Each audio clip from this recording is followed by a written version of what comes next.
Modern science tells us a single stem cell can grow into an entirely new organism, carrying the blueprint of a complete being.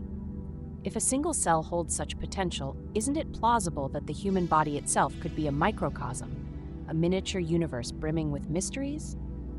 Ancient Taoist philosophy echoes this idea, claiming the human body is a small universe. During China's Tang Dynasty, a seeker of wisdom reportedly journeyed into a world within an ear, exploring realms beyond imagination.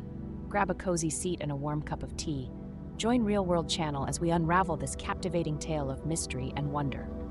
The story begins with Zhang Ta, a young man living during the Kaiyuan era of the Tang Dynasty.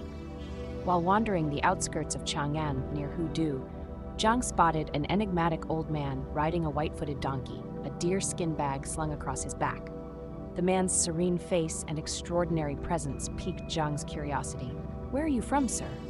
Zhang asked. The old man only smiled, offering no answer.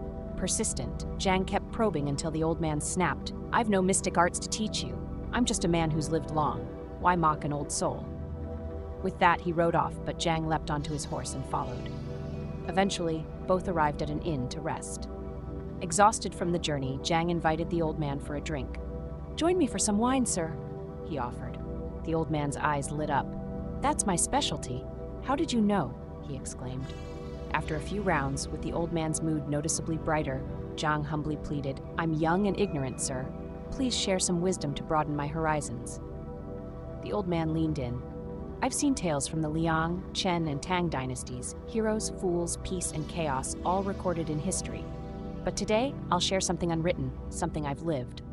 He revealed his past as Shen Zong, born in Fufeng during the northern Zhou dynasty. At 18, he followed Duke Changshan to conquer Jingzhou, defeating Emperor Yuan of Liang. Stationed in Jiangling, Shen had a strange dream. Two men in green robes told him, "Travel 1,000 years, stay true to your master, and your life won't end." Puzzled, he sought a dream interpreter in Jiangling, who decoded it. Travel means return, and staying true means to dwell. Return home, and you'll live long. Shen requested leave from General Tuoba Li and was granted permission to go back to his village. Back home, Shen asked the interpreter, "I'm here. Now how do I achieve longevity?" The interpreter revealed a stunning truth. "In your past life, you were Shui Junzhu of Zidong.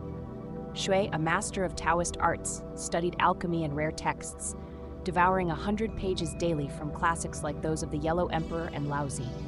He lived near Mount Hemming in a simple hut surrounded by rare flowers, bamboo, and a stone-lined stream. On August 15th, during the Wangli year, Shui drank alone and shouted, 'I live so simply. Will no extraordinary being visit me?' Suddenly, he heard the sound of a carriage. Drowsy, he lay down, and as his head hit the mat, a tiny red-wheeled cart, draped in green, pulled by a red calf, emerged from his ear. Two tiny attendants, just 2 to 3 inches tall, clad in green robes and caps, stepped off and addressed him. 'We come from Douxuan Kingdom. Your moonlit cry was so pure and powerful that we came to discuss wisdom with you.' Shocked, Shui replied, 'You just came from my ear. How can you claim to be from some kingdom?' They laughed.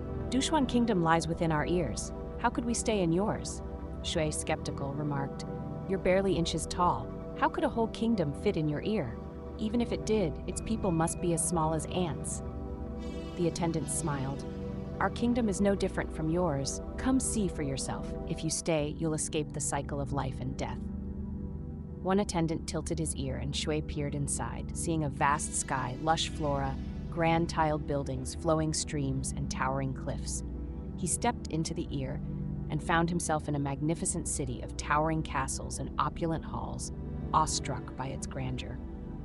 Guided by the attendants, Shui was led to meet Mengshuan Zhenba, a regal figure in a dazzling palace adorned with gold and jade, his robe embroidered with sun and moon motifs. 4 jade-clad attendants stood by, one holding a white whisk, another a rhinoceros horn. Shui bowed deeply, awed by the splendor. During his stay, his every thought was anticipated. Servants brought whatever he desired without him speaking a word.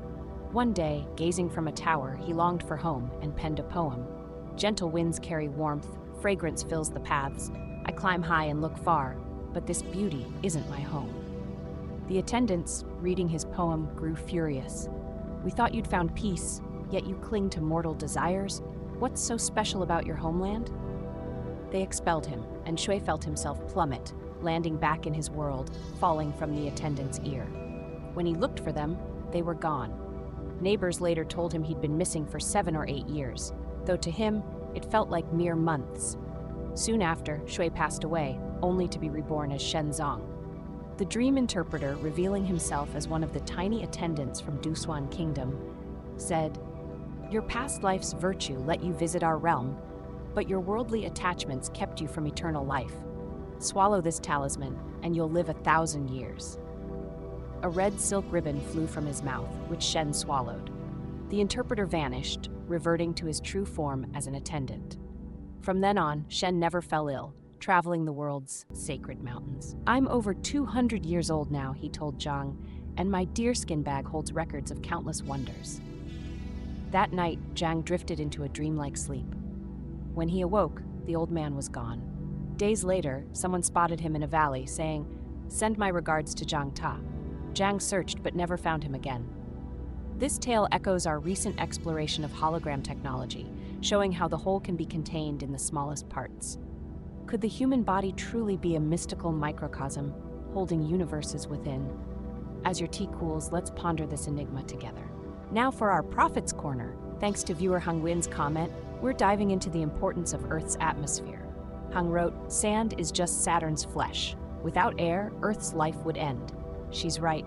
Our atmosphere, held by gravity, is 78% nitrogen, 21% oxygen, with traces of carbon dioxide, hydrogen, and helium. It's our shield, but global warming threatens it.